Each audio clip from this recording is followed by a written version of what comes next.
Hey, how you doing? Welcome back. It's February and finally we can start thinking about sewing for spring and maybe beyond. So in my last video I reviewed the Deer and Doe Plantain tee, which is the one behind me, and I won't go into loads of detail about it now because you can always watch that other video, which I'll pop a link on the page for now. This is a free pattern download. It's a free PDF. You can download it in A4 or letter, US size letter pattern to stick together yourself, or you could download it as an AO one sheet pattern that you can take to a copy shop or have printed out elsewhere. So it's completely free. All you've got to do is just key in your details, which is fine. So here it is. I made it in this lovely navy jersey, and I used some contrasting cuffs as well, just to give it a little bit of something extra. And I promised you in my last video that I would show you how I make it in the form of a tutorial, so let's get stuck in. Oh, before I go ahead, I'm wearing my Tilly and the Buttons Stella hoodie, in case you wondered. I made this ages ago and it's just hoodie weather at the moment, so I'm loving wearing this. I did review it and I'll put a link on screen to that video too if you're interested. If you've never sewn jersey before, this is a great pattern to begin with. I'm going to take you through every stage, from fabric to how you sew the seams to how you attach the cuffs and so on, so I can hold your hand through the whole process. If you're an experienced sewer, it's just nice to sometimes sew along with someone else, isn't it? See how they do things. So feel free to join in and pause if you like. I've also put each chapter separate down below in the description so that you can skip forward to bits that you want to revisit to save you scanning the whole video. Now this pattern, as well as the downloadable sheets, comes with instructions, an instruction booklet. I tend not to print out my instruction booklets. I keep it on screen because I sew near my computer. It's much easier if you can have it on a laptop or a tablet or your computer next to you, rather than waste all that ink and print out more pages, but feel free to do so if you find that works for you.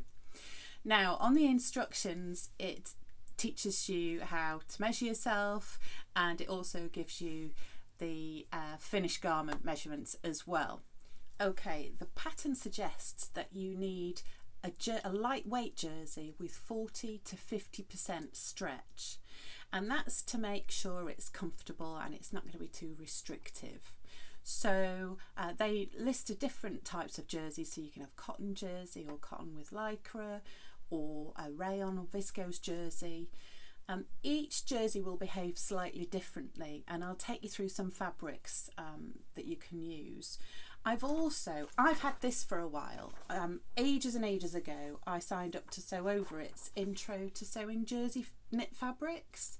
That's the one where you get a couple of patterns. I think it's part of the Stitch School now, but I can't keep up with what they do. But I've still got this printout from mine, so I'm going to use that. You can too if you've signed up to that, but if you haven't, it's really easy to make your own. So all it is a grid. So in this case it's 10 centimetres by 10 centimetres, and then there are marks at 11, 12, 13, 14 and so on. So what you do is you cut out a piece of fabric 10 metres by 10 centimetres, and you then pull it to see the level of stretch it reaches. So if it goes to the 11 centimetre mark, that would be a 10% stretch, because 1 centimetre is 10% of 10 centimetres. I'm sounding more complicated than it needs to be, aren't I? And so on. So you can see the stretch. So basically what this pattern's saying is you do need a good amount of stretch. So for example, I wouldn't make this with a French terry, I wouldn't make it with a heavy sweatshirt fabric. I'd keep it as fine as you can really, unless you're going to size up. Now when I made it in this beautiful navy jersey, this is my perfect jersey that I sell on my online store at stitchybee.co.uk. I've got plenty of this in if you'd like some, and the other colours too. This is quite a warm, reasonably heavyweight jersey. It's kind of why I stock it, because I wanted a white jersey that you can't see through, and that gives you an idea as to the quality of it. Would I wear this in summer? Probably not really, unless it's a cool day, because it is quite warm. So for my next deer and doe plantain today, I'm going to make something in a lighter weight jersey because I'd like it as a pyjama top. And you could also make some leggings to match, and that is quite a versatile pattern, this, isn't it? You could also change the sleeve length. You could choose short or long sleeves or 3/4, and there are pattern markings on the pattern, so you can choose that when you cut yours out. As you can see, it's got a lovely scooped neckline as well, so there's a little bit of work required to get that perfect, and I'll show you how to achieve that too. Now, the fabric I've chosen to make this into is this beautiful 100% cotton pointel, and you can see the little holes there. I've been eyeing this up to make myself a pyjama top for quite a while, and it's a lot finer and more stretchier than this one, so I'll need to think about whether I need to size up a couple of sizes like I did before or not, because as you can see, this is very stretchy. This is way over 50% stretch. Probably almost double, I reckon. So it's nearing the 100% mark. You just need to be mindful when you're sewing with a cotton jersey without any lycra. Try not to stretch it too much when you are working with it, when you're pressing it, or when you're looking at the neckline. It does require a little bit more care. The tip I'd give you for sewing with a 100% cotton jersey is to just treat it very gently and hardly handle it. So don't go pressing loads, don't go stretching the neckline too much when you're sewing the neckband on and so on. Just minimal touching. It can be done though, it's no more difficult really, you just need a little bit extra care. So this is the one I'm going to work with, and let's cut out. So let's do the stretch test first. So this is about right, so you can see this one pulls all the way past 80%. So we know that this is going to be stretchy enough for this pattern, and it's going to give us a lightweight feel. Here we can cut out our fabric. Because this particular fabric is wide at 150 centimetres, we can fold the selvages to the centre and cut out like that, which saves lots of fabric. Always remember to keep the grain line straight and to make sure your pattern pieces align with that. So here we can add the front piece and the back piece on the fold, and that's indicated by these little arrows on the side. And that saves fabric. If you've got a narrower piece of fabric, in the instructions it just teaches you to fold the fabric in the normal way. Now we can just pin and cut out.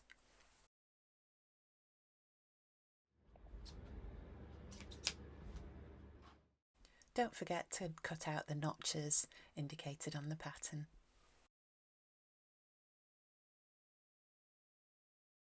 Next, unfold your pattern pieces and place right sides together and pin only at the shoulder seam.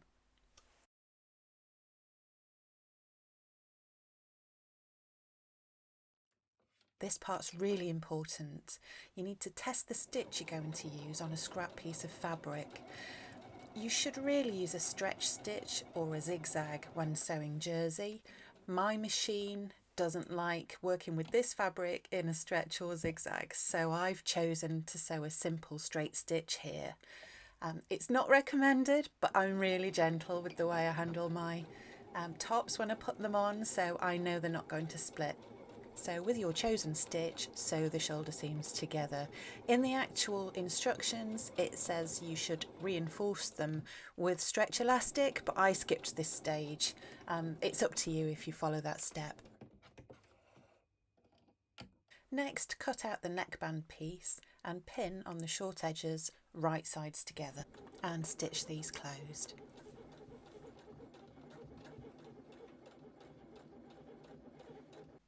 Press the seam open with your fingers and fold wrong sides together down the long edge.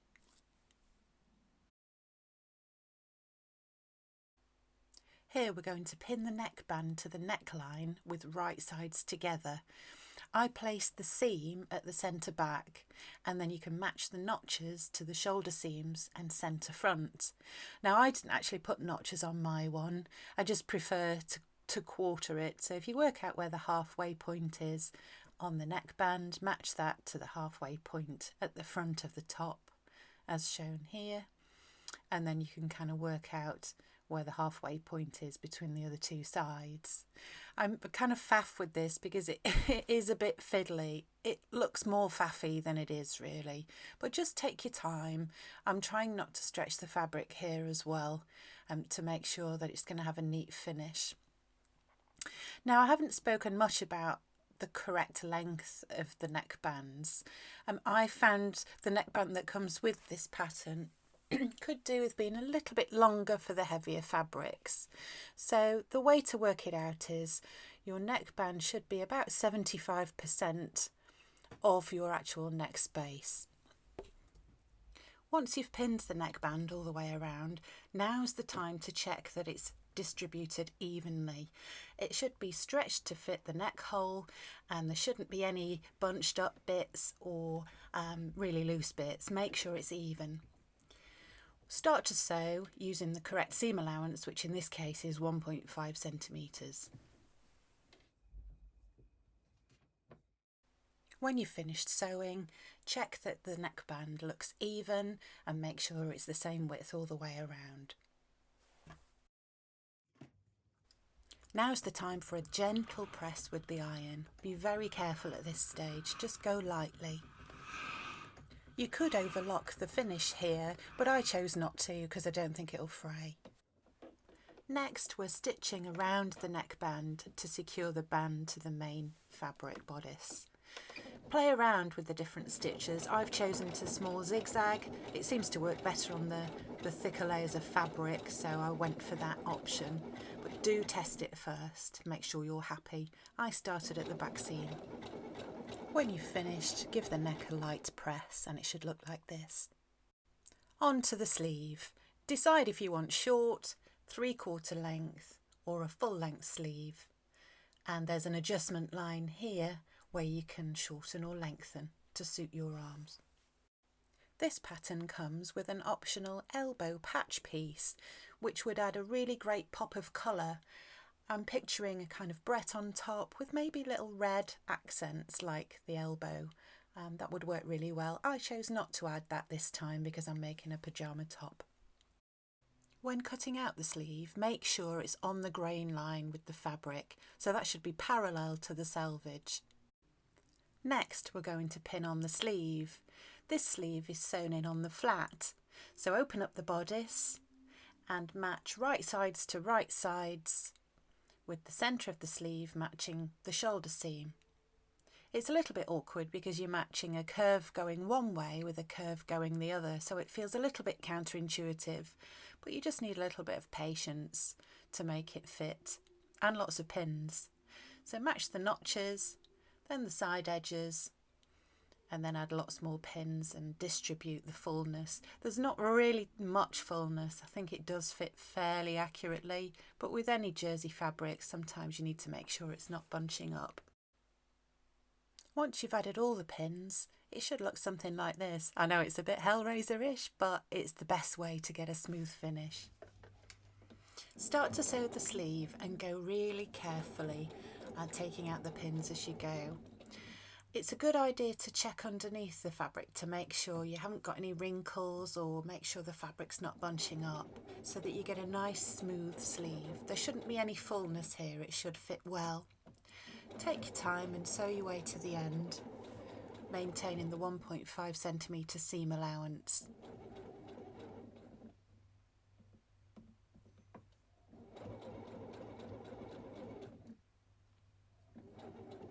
As you get towards the end, take out the last pin and just make sure that the sides match up, the edges match up.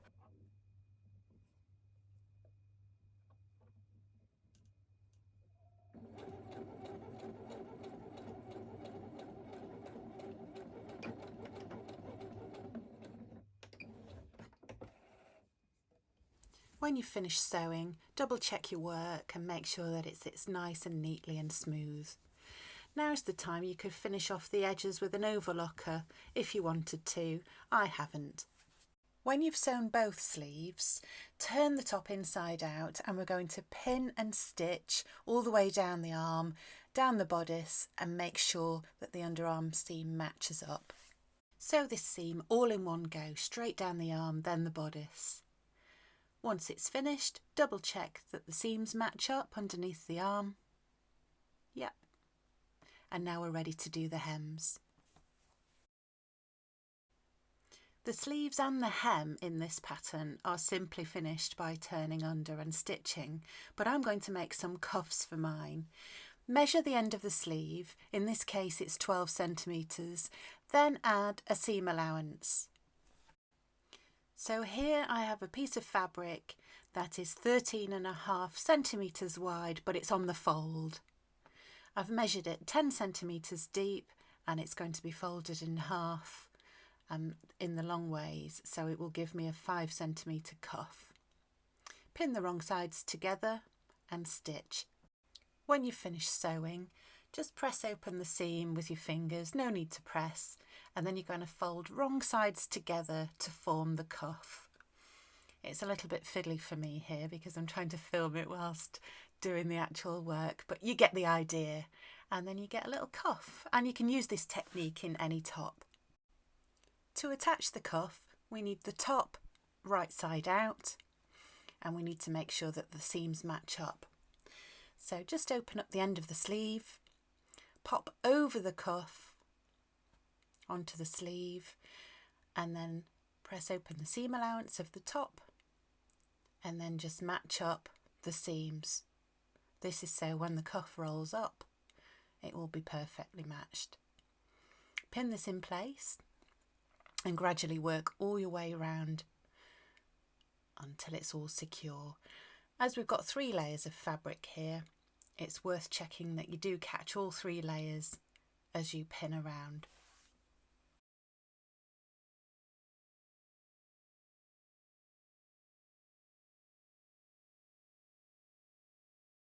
Now there are 2 ways of sewing the cuffs.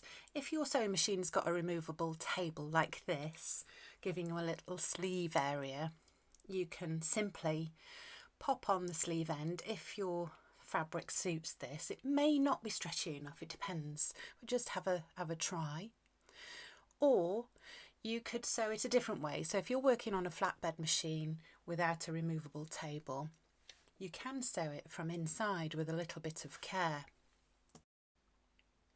Just put the inside of the sleeve underneath the presser foot like so. You have to be really careful not to stab yourself with all the pins, but you can work around from the inside like that. I chose to use my sleeve board on my sewing machine, so that's what I'm doing here. I didn't really add a seam allowance on my self-made sleeve cuff pattern, so I literally just used the edge of the presser foot to guide the stitches because I was quite happy with the length of the cuff.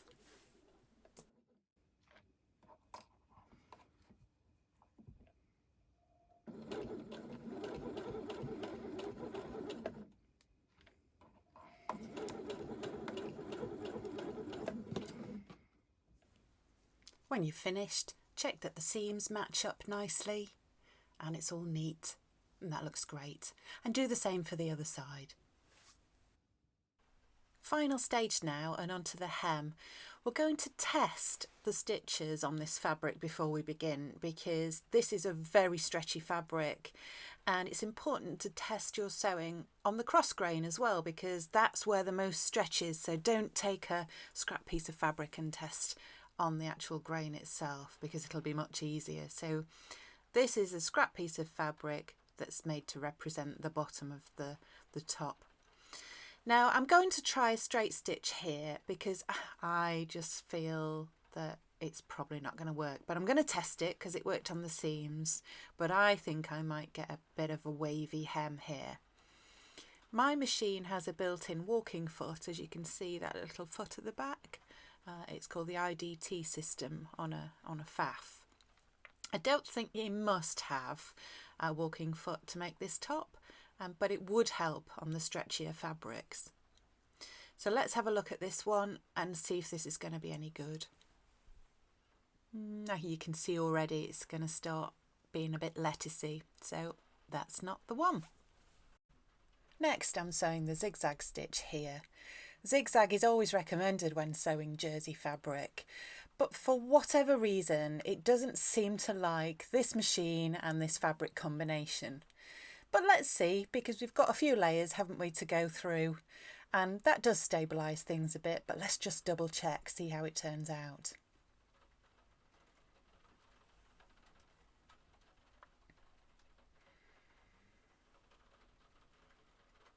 It's not bad, but you can see it's slightly wavy and it's going to pull, so I'm not going to use that one.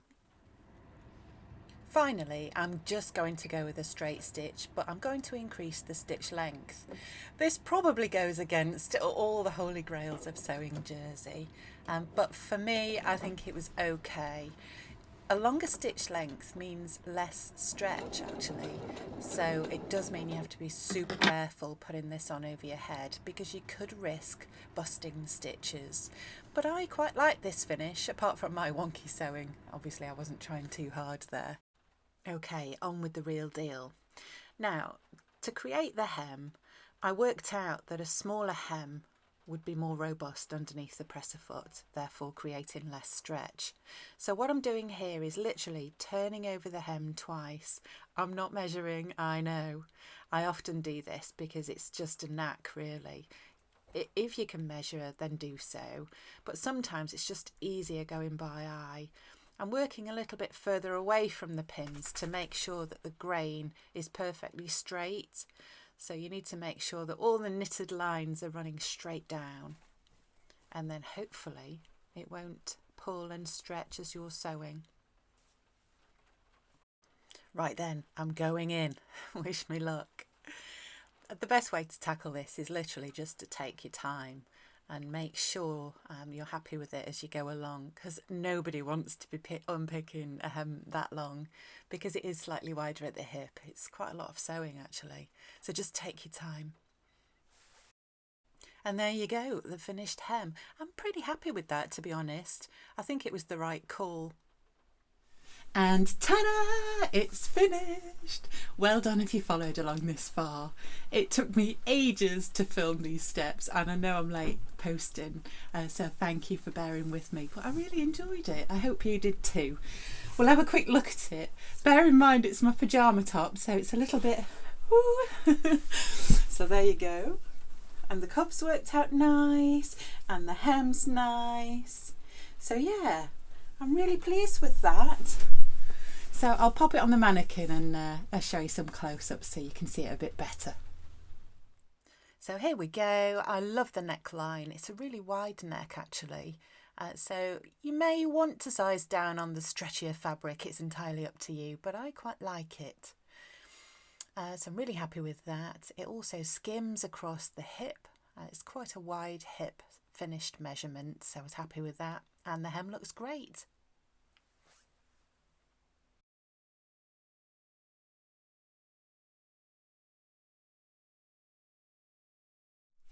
So there you go, that's the end. Thank you so much for watching. I hope you enjoyed it. I hope you enjoyed sewing along, or at least just virtually sewing if you can't get to your machine at the moment. So thanks a lot again, and I'll see you next time. Bye for now.